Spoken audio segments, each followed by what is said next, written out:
Cầm rón các lần này to là phiệp. Lục khâm sầm bố, nẹt xa rapor miềnในกษัตริย์มเนสกาขมายเจอแคมราพิษาได้สนิทจมวยกันหน้าปะซ้อมรังสีในថ្ងៃទី11ខែកក្កដាឆ្នាំ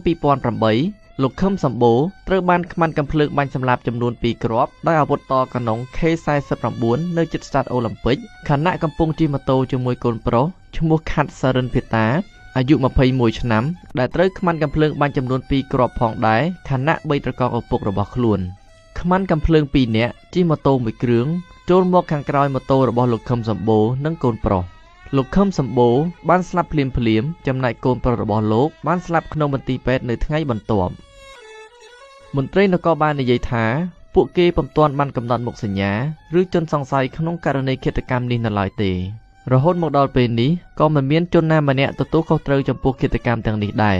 ទោះបីជាអង្គការសង្គមស៊ីវិលជាតិនិងអន្តរជាតិអំពាវនាវម្ដងហើយម្ដងទៀតឲ្យបង្កើតគណៈកម្មាធិការស៊ើបអង្កេតឯករាជ្យក្តីមិនអាចបំភ្លេច